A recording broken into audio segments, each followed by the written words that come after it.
सबसे पहले शिव गुरु के चरणों में प्रणाम करती हूँ, मेरा प्रणाम स्वीकार हो। मैया पार्वती के चरणों में प्रणाम करती हूँ, मेरा प्रणाम स्वीकार हो। कार्तिक गणेश दोनों भैया के चरणों में प्रणाम करती हूँ, मेरा प्रणाम स्वीकार हो। सभी देवी दुर्गा के चरणों में प्रणाम करती हूँ, मेरा प्रणाम स्वीकार हो। आप सभी गुरु भाई बहन के चरणों में प्रणाम करती हूँ। महादेव से दया मांगती हूँ कि हे महादेव, जितने मेरे गुरु भाई बहन हैं, सबका रुका हुआ काम बनाइए, सब पे दया कीजिए, पल पल दया कीजिए।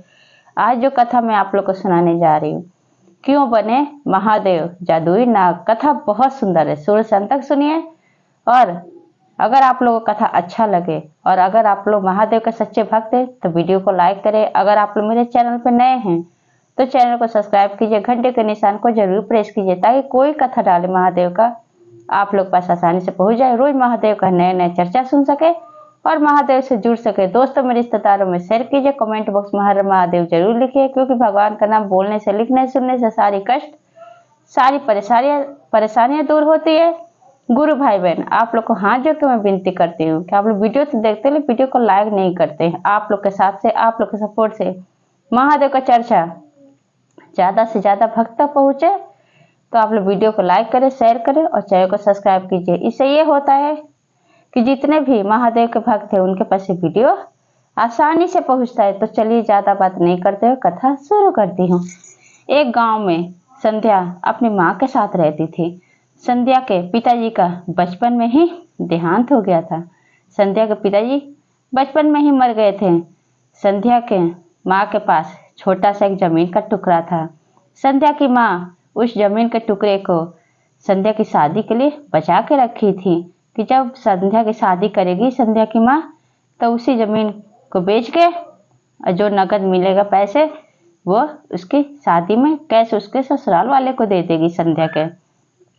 अब क्या होता है गुरु भाई बहन, संध्या जब बड़ी होती है और संध्या की माँ जब अपनी बेटी संध्या की शादी करती है, उस जमीन के टुकड़े को बेच के और 10,000 रुपये नगद ससुराल वाले को दे देती है।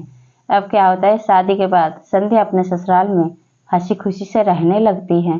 फिर थोड़े ही दिन बीतता है कि संध्या की माँ मर जाती है। जब संध्या की माँ मर जाती है, अब संध्या पे दुख का पहाड़ टूट पड़ता है। अब संध्या के ससुराल वाले उसको बहुत परेशान करते हैं। सास कहती है कि इस पाप को हमारे सर मल के चली गई, सोचा था ढेर सारा दहेज लेकर आएगी, बदले में 10,000 रुपये देकर अपना पाप हमारे सर मल के, और खुद मर गई। खुद तो मर गई इसकी माँ और इसको नहीं साथ लेकर गई। अब संध्या कहती अपनी सास से कि माँ जी, आपको जो कहना है आप मुझे कीजिए, कहिए, आप मेरी माँ को मत बोलिए। मेरी माँ की क्या गलती है, माँ मर गई है, उसके बारे में एक शब्द मत बोलिए। अब कहती है सास कि अभी इसी वक्त इसको घर से निकालो, इसको यहाँ पे रखने की कोई जरूरत नहीं है। अब संध्या रसोई घर में जोर जोर से चिल्लाती है और कहती अपने पति से कि सुनिए जी, देखिए माँ जी क्या कह रही है। उसकी नंद बिंदिया कहती है कि भाभी, माँ सही तो बोल रही है, आप दहेज में लेकर आए क्या हैं, मात्र 10,000 रुपये, ये तो कोई भी इंसान दे सकता है। अगर भैया का शादी दूसरी जगह हो जाएगा तो बहुत सारा दहेज मिलेगा। उसी समय संध्या का पति आ जाता है। तब संध्या अपने पति से कहती है कि सुनिए, देखिए माँ जी क्या कह रही हैं, मुझे घर से बाहर निकाल रही हैं। तब संध्या का पति कह रहा है, माँ सही तो बोल रही है, तुम्हारी माँ ने दिया ही क्या है, खुद मर गई, मात्र 10,000 रुपये दी है। हमें लगा था तुम अपनी माँ की इकलौती संतान हो तो बहुत सारा धन हमें देगी, दहेज बहुत सारा मिलेगा, लेकिन तुम्हारी माँ तो मात्र 10,000 रुपये दे के नगद और भगवान को प्यारी हो गई। अब क्या होता है गुरु भाई बहन कि सास, पति और उसकी नंद बिंदिया जब तीनों संध्या को निकालने लगते हैं। संध्या महादेव की परम भक्त थी। उसी समय क्या होता है कि जैसे दरवाजे से ठीक थोड़ी दूर पे ही रहते हैं, उसी समय दरवाजा कोई खटखटाता है। जब दरवाजा सास खोलती है, कहती है कि मैं देखती हूँ कौन है दरवाजे पे। दरवाजा खोलती है तो क्या देखती है कि दरवाजे के बाहर एक आदमी आया हुआ है, बहुत सारा थैला में सामान लिए। अब संध्या की सास पूछती है कि बेटा आप कौन हैं? तब वो आदमी कहता है कि मैं संध्या का चचेरा भाई हूँ, से मैं संध्या की शादी में नहीं आ पाया। तो बाद में जब मैं बाहर कमाने के लिए गया था, बाहर से जब आया तो मुझे अपने माँ बाप से पता चला कि संध्या दी की शादी हो गई है, तो मैं मिलने चला आया। अब ढेर सारा सामान देख के अब संध्या के सास के मन में लालच आ जाता है। अब क्या होता है गुरु भाई बहन कि अब संध्या के सास का रवैया बदल जाता है। संध्या की सास कहती है संध्या से कि संध्या बहू आओ, अपने भाई के लिए कुछ नाश्ता पानी ले आओ। अब उसी समय उसकी नंद भी होती है। तब वह आदमी अपना नाम लड़का बताता है भुजंग। तब बिंदिया कहती है कि भाभी अपने भाई भुजंग के लिए चाय ले आओ, नाश्ता कराओ, देखो तुम्हारे भैया आए भुजंग। तब अब पति भी संध्या का कहता है कि आइए आइए साले साहब आइए, आपका स्वागत है अपनी बहन के घर में। अब तीनों का रवैया चेंज हो जाता है। सामान देके तीनों के मन में लालच समा जाता है, सास नंद और पति के मन में। अब संध्या मन ही मन सोचती है कि मेरा तो कोई एक भी भाई नहीं है। अब क्या होता है गुरु भाई बहन कि अब संध्या की सास जो उसका भाई लेकर आया था ढेर सारा थैला में सामान, थैला सास ले लेती है और घर के अंदर ले जाकर थैला खोल कर देखने लगती है। बिंदिया और उसकी माँ जब संध्या की सास और नंद जब दोनों देखते हैं तो क्या देखते हैं कि बहुत सारा थैला है और सोना चांदी हीरा मोती भरा हुआ है, कपड़े भरा हुआ है, कोई चीज की कमी नहीं है। सास कहती है संध्या की कि लगता है कि संध्या का भाई बहुत अमीर है, बहुत पैसा वाला है, देखो कितना सारा सामान लेकर अपनी बहन से मिलने आया है। अब क्या होता है कि संध्या ये बात सोचते हुए अपने रूम में चली जाती है। उसी समय वो लड़का भी उसका रूम में चला जाता है।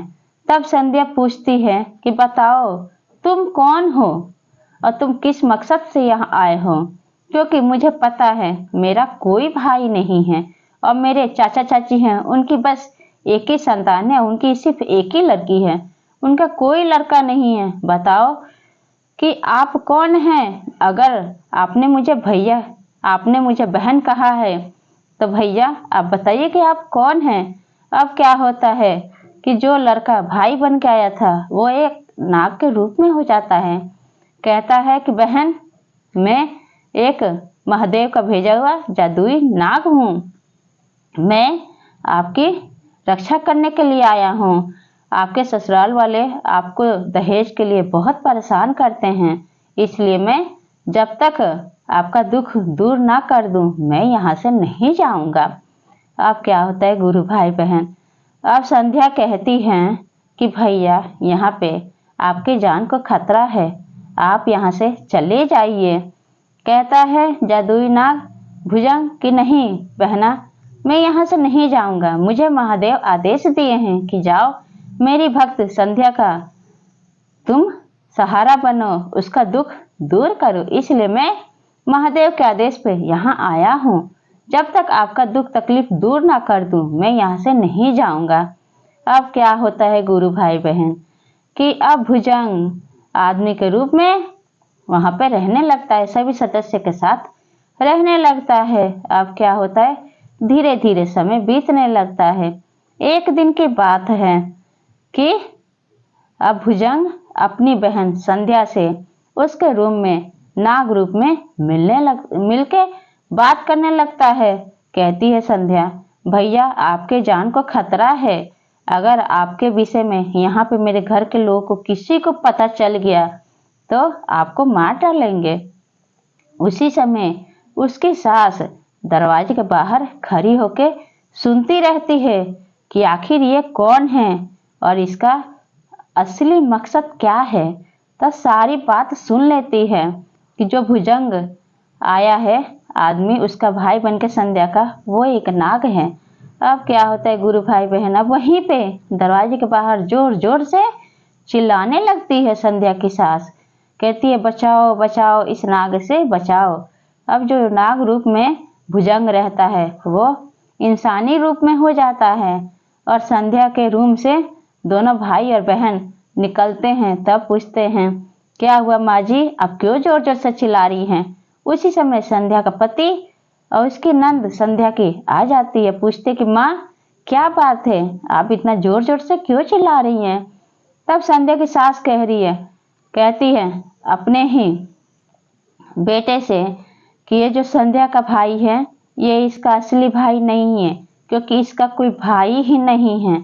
इसके चाचा चाची का एक ही संतान है, एक ही लड़की है, जो कि ये इसका भाई नहीं है। ये एक नाग है, ये हम लोग को डस लेगा, ये हम लोग को मार डालेगा। तब क्या होता है गुरु भाई बहन कि अब जैसे इन तीनों मिल के कहते हैं, संध्या की सास कहते हैं कि अभी इसको मार के इसको फेंक दो, ये एक नाग है।